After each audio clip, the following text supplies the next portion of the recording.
I live a stone's throw away from the waves, the kind of place that's as unassuming as the life I lead.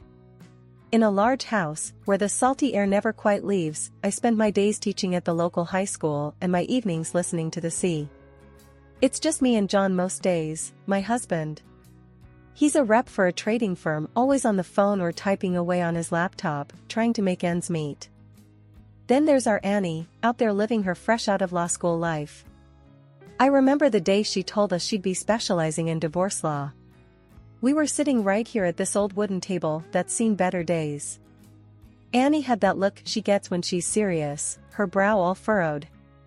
"Mom, Dad, I'm going into divorce law," she declared, like she was bracing for a storm.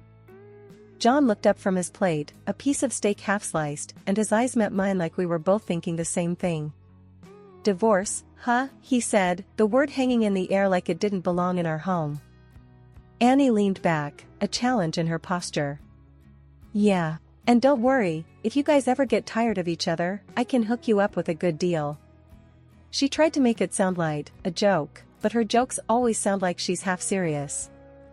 John's laugh was a grunt, more air than sound. "A comedian, our daughter," he said, his tone dry as sandpaper. I tried to smooth things over, keep the peace. "Annie, love, we're fine. But it's good you've got a plan." My words felt hollow, even to my own ears. Annie just shrugged and took another bite of her food, but I saw the way her eyes narrowed. She always was too smart, too perceptive for her own good. Annie's visits are the only times John puts his darn phone down for longer than a minute. She breezes in like the fresh sea wind, all bright and full of that big city lawyer energy. "How's the old seaside retreat?" she'd ask, the nickname for our home she coined as a teenager. John would throw an arm around her shoulder. "Standing strong, just like us," he'd say with forced cheer. After another round of small talk, she leaves, and we're back to the sound of the sea. That's our life, a cycle of work, quiet dinners, and the unspoken things that sit between us like unwanted guests. And as much as John bugs me sometimes, with his comments and his distance, I hold on to this life like a lifeline. It's what I know. It's where I'm supposed to be, even if sometimes I wish the sea would rise up and carry me away to somewhere I could start all over, just me, the breeze, and nothing else. The days seemed longer lately, each moment heavier than the last. I felt it most at dinner. That used to be a time for us to talk about our day, to laugh a little. Not so much now. John's words had turned from indifference to sharp jabs. "Another casserole?" he'd say, eyeing the food like it was an enemy. "You know, that's not helping your waistline." It wasn't just the words, it was the way he said them, cold, like he was talking to a stranger. I'd stand there, spatula in hand, feeling smaller than I used to. "It's what I had time to make," I would mumble, not looking at him, because if I did, he'd see the hurt in my eyes, and I couldn't let him see that.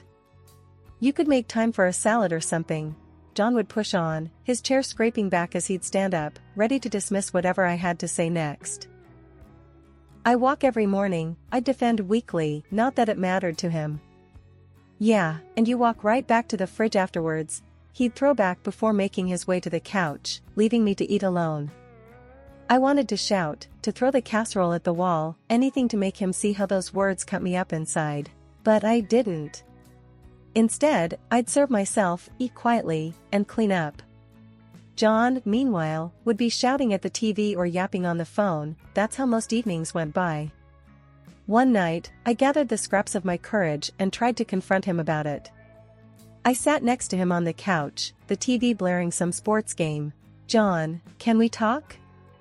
He half-turned, a frown already making a home on his face. "What now? Do you have to be so harsh about my weight?" I asked. The words felt like heavy stones in my mouth. John snorted. "What? I'm motivating you. If I don't say it, who will? You want to get bigger and bigger?" That's when the dam broke. The tears came hot and fast, and I couldn't stop them. "You think I don't know?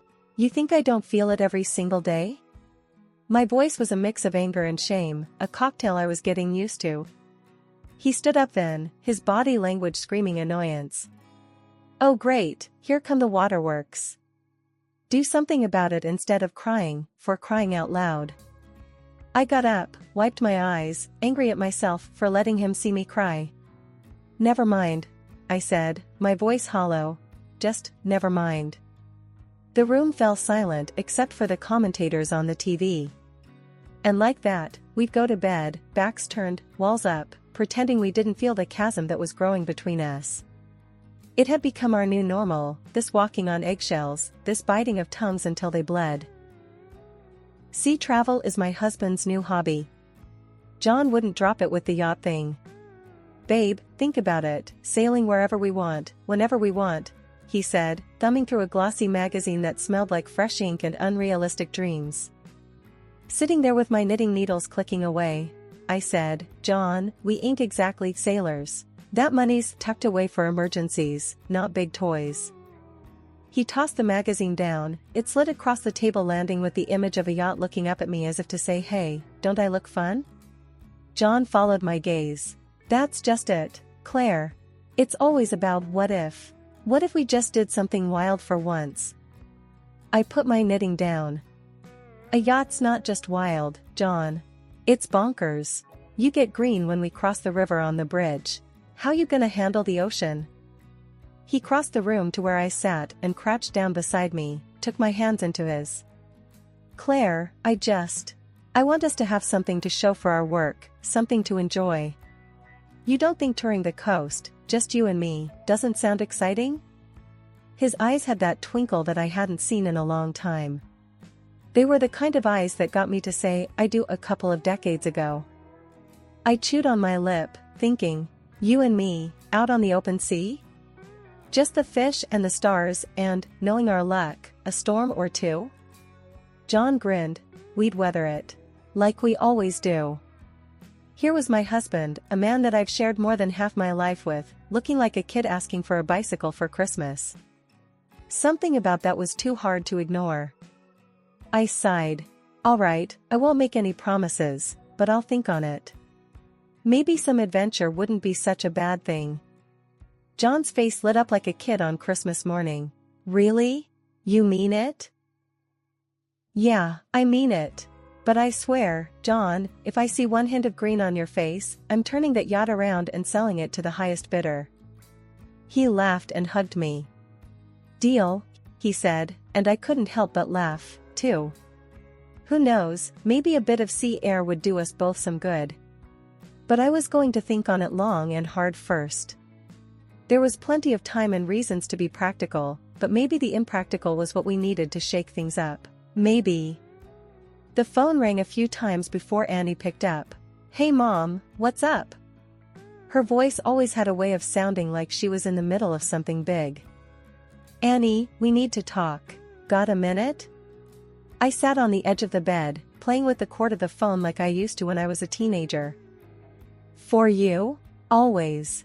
Shoot. I took a deep breath. So, your dad has this crazy idea about buying a yacht with the money Grandma and Grandpa left me. A yacht? There was a pause, and I could practically hear her rolling her eyes. What are you gonna do with a yacht? That's what I said. But he's all starry-eyed about it. Sailing, adventure, blah blah blah. I'm not sure. It's a big risk, a big expense. Okay, think. This is your money, right? The money Grandma and Grandpa left for you, not Dad's new toy fund. Her words were sharp but needed. Right. It's mine, for our family. For things like the house or your loans. Exactly. Annie's voice softened. Mom, if you decide to go through with this yacht business, make sure it's in your name. Just to cover your bases, you know? There was a wisdom there that I couldn't ignore. You really think I need to do that? Absolutely. Cover your back, Mom. If things go south, or hell, if Dad gets seasick and hates the damn thing, at least it's yours to sell. I chuckled, a real laugh. Your dad, seasick. Now that I'd pay to see. See, you're laughing. Yachts are silly. But listen, if it makes you guys happy, who am I to stop you? The chat with Annie got my head straight. She had a point. I needed to think about what I wanted and to protect myself if things didn't go as planned. It was all fun and games imagining clear skies and calm waters, but I knew life was rarely that kind. So, I should just tell him no? Keep the status quo? I was fishing now, unsure of what I needed her to say. Annie was quick to reply, "Hell no, do what makes you happy. But be smart about it." I love Dad, but this is a big decision, and it's not just his decision. It's yours too. Thanks, Annie. I needed that, I said, feeling a bit more grounded than before. The call ended on a good note. Annie might just be the most sensible person I knew. The yacht? Maybe it'd be fun. Or maybe it'd be the most expensive mistake of my life. But one thing was for sure, any decision made would be on my terms. I'll never forget the day John and I walked down the dock, keys in hand, towards what could have passed for a small house floating on the water. She was ours. And by ours, I mean mine, because I took Annie's advice and made sure of it. But, credit where credit's due, John was being good about the whole thing, sticking to his word. "I can't believe you actually did it," John said, a faint grin on his lips. "Neither can I said, my voice a mixture of excitement and pure terror. We sat on the deck that evening, just the pair of us, with a couple of cold beers. The sun was dipping low, painting the sky all sorts of oranges and reds. John broke the silence. "Claire, I know this was a big ask. Thank you." I glanced at him, surprised. "You sure you're not mad it's in my name?" He shook his head. "Nah, you're steering this ship. Figuratively and, I guess, literally now." We chuckled, clinked our bottles together, and for a moment there was an easy peace between us that I hadn't felt in years. But life, like the sea, doesn't stay calm for long. The next morning, I was clutching a coffee mug, staring out at the gentle waves when our neighbor, Ted, ambled over. He lived alone ever since his wife passed and had the sort of face that told you life hadn't been a walk in the park. "Morning, Claire," Ted called out, a smile tucked under his bushy mustache. "Morning, Ted. Coffee?" He held up his own mug. "Already on it. Thanks, though. Just wanted to say congrats on the yacht. She's a beauty." I nodded, appreciating his kindness. "Thanks, Ted." Still trying to believe it's real. "You folks planning to sail off into the sunset anytime soon?"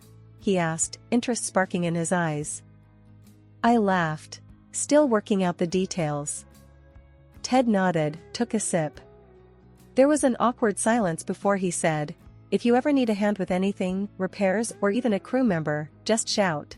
Used to do a bit of sailing myself, back in the day." "Appreciate it, Ted. We'll keep it in mind." Back home, with groceries put away, I settled onto the couch with a sigh. I was about to dive into my new sailing book when John's voice drifted from the kitchen. "Claire, what's for dinner tonight?" "Figured we'd do something easy. Pizza sound good?" I called back without lifting my eyes from the page. "Pizza's perfect," he said, coming in to sit beside me. "Need any help with planning the maiden voyage?" I put the book down. "Yeah, maybe.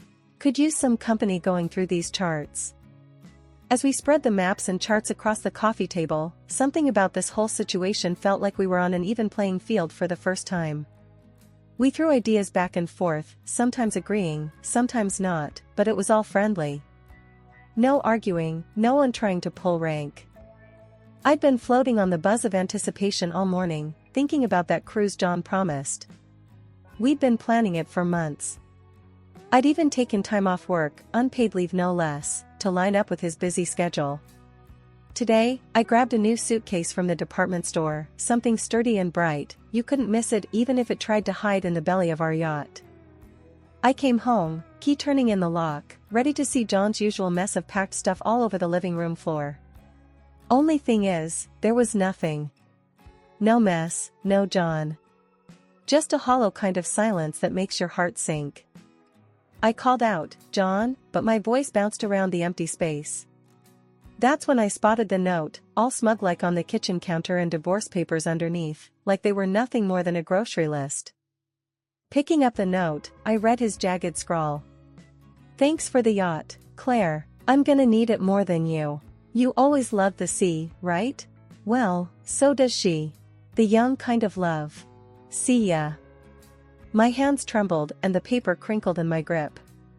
I had to read it again because no way did it just say what I thought it did. But there it was, the same words staring back at me. He took the yacht, the new mistress, probably half his age, and left a damn note. Son of a... The shock turned into something hot and angry, but it was the sight of those divorce papers, signed, ready to go, like he didn't care about anything we had, that did me in. My chest got tight. I couldn't catch my breath. I sat down, slow, because it felt like my head was split in two. The note was a blur as I looked at it again. I stood up, shaky on my feet, a suitcase still in my hand like a bad joke. A sick feeling settled in my stomach. He'd planned this, waited until I was out, making plans, buying luggage. And for what? So he could run off with my dream? I should have screamed, broken something. Instead, I stood there, hollowed out. I saw my phone on the counter, buzzing with missed calls. I ignored them. What was I supposed to say? Oh, hey, my husband dumped me for a little adventure on the sea. With another woman. Yep, left me with a note. And hey, guess who's newly single? No, I couldn't deal with that yet. I got myself off the floor, leaving the suitcase and the note where they lay. The papers though, I picked them up, the weight of them heavy in my hand. The feeling was starting to come back, a creeping realization that it was over, whatever it had been. I had an urge then, standing in that empty kitchen, to grab that suitcase, chase them down, make a scene. But what for? To be the crazy lady shouting on the docks? No, that wasn't me. The last thing I remember was tossing those papers onto the counter. They landed like a whisper, silent but so damn loud in my head. Then darkness took me, like the deep sea he'd sailed into, the kind of dark that swallows you whole. Blinking to sleep away, I'm staring up at a bleached ceiling. I'm in a hospital, ain't I? Beeps and blips from machines are my sorry orchestra, a sharp contrast to the sound of the waves I was dreaming of just a minute ago. Annie's sitting beside me, her hand like a vice grip on mine. If looks could kill, her eyes are locked and loaded for John, no doubt about it. Hey, look who's back with the living, she says, trying to be light about it, but I can hear the edge in her voice that's just itching for a fight. I'm struggling to find words that aren't just angry spit and fire. How long was I out? The room is swimming a bit, so I focus on her face, steady and angry on my behalf. A couple of hours. They ran some tests, said you fainted from stress. It's the simplicity of that statement that's a slap. Just stress.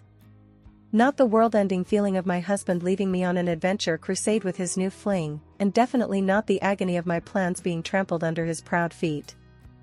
Found your note, Annie continues, her fist tightening around the paper she's waving slightly. This is lower than low. If he were here now, I'd... What did you do with the papers? I interrupt her midway because if I let her go on, she'd be spouting murder plans, and honestly, I don't have the energy to calm her down. Signed, sealed and will be delivered first thing when we get you out of here.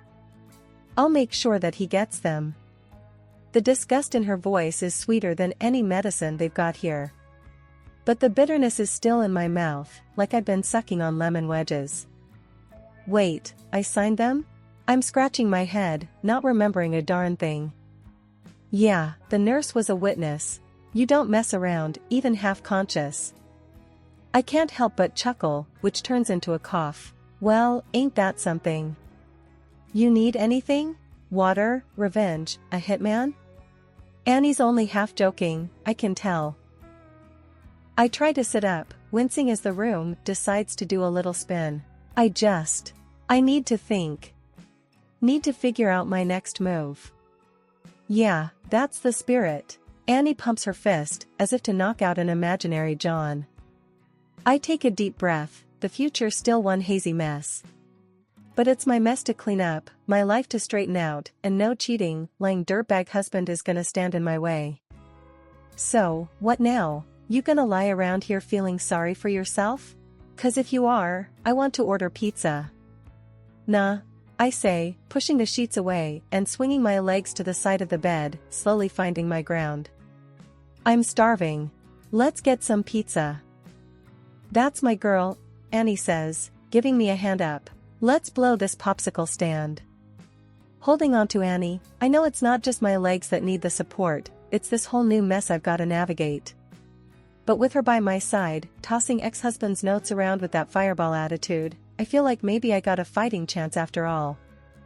The morning after, my daughter, Annie, is sitting across from me at the kitchen table, her laptop open to the online banking portal. Her brow furrows, and she turns the screen to me. Mom, our account, it's empty. I lean in, squinting at the cold zeros staring back. My stomach drops. That snake, I mutter. John had stripped us clean.